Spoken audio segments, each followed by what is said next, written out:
This is a true story. It happened to a friend of mine, Lou. Now, ever since he was a little guy, Lou'd always heard tales about what a great sheriff his great-granddad, Buffalo Bob, had been. Word was that Buffalo Bob had been the rootinest, tootinest sheriff the town of Dry Gulch had ever seen, and everyone in Lou's family had tried to live up to his shining example. Why, there was a story about how Buffalo Bob single-handedly brought the evil Hodgins gang to justice, or the time that he'd stopped a bank robbery while giving a talk on traffic safety to Miss Sugarloaf's grade school class, and not missing a beat. Oh, there were lots of tales about the sheriff, but the most telling is how old Buffalo Bob met his end, while staring down the meanest, most vile evildoers ever to darken the doorsteps of Dry Gulch. Seems they'd been on a crime spree, and the bad guys were making their getaway. Sheriff Bob was in hot pursuit when all of a sudden, the bad guys got stuck on the train tracks. They were stuck fast, and the way those bad guys were wedged in, they couldn't open the doors to get out. Well, wouldn't you know it, but the 515 from Capital City was barreling down the track straight at the bad guys' getaway car. They were trapped. There was no escape.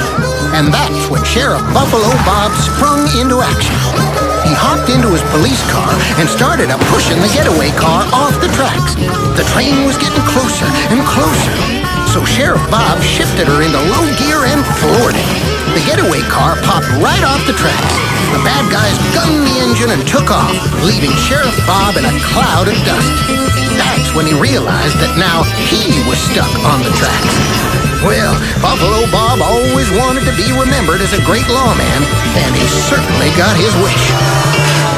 So now Lou was telling his pals all about the exploits of his great-granddad when they decided to visit the site of the old train wreck.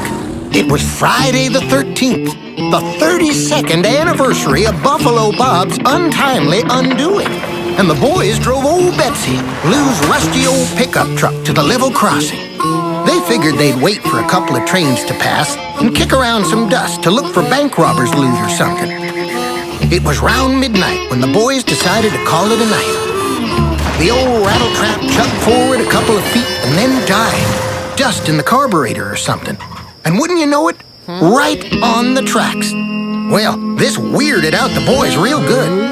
They hopped from the pickup and started pushing, trying to get her off the tracks. But she was stuck tight. "What's that?" asked Lou. "Dunno," said Frankie, as he looked at his watch. Couldn't be a train this time of night. But then he realized the second hand wasn't moving. His watch had stopped.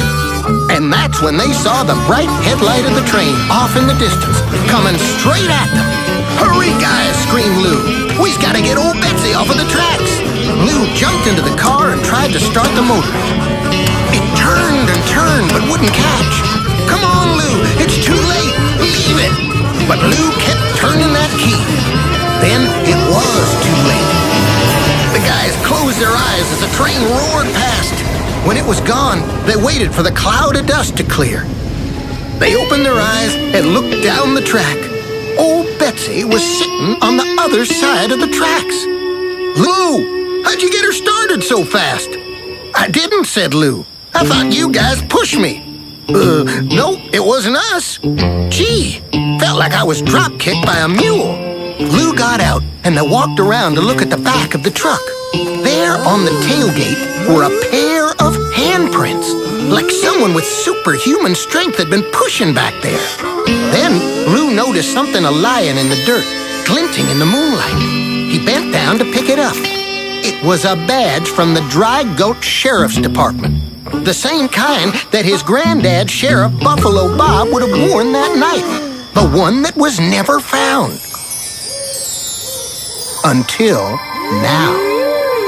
This is a true story. It happened to a friend of mine. And Lou still got that old badge, and he wears it with pride in his new job as sheriff in the town of Dry Gulch, where he always stays on the right side of the tracks. Now, tell me,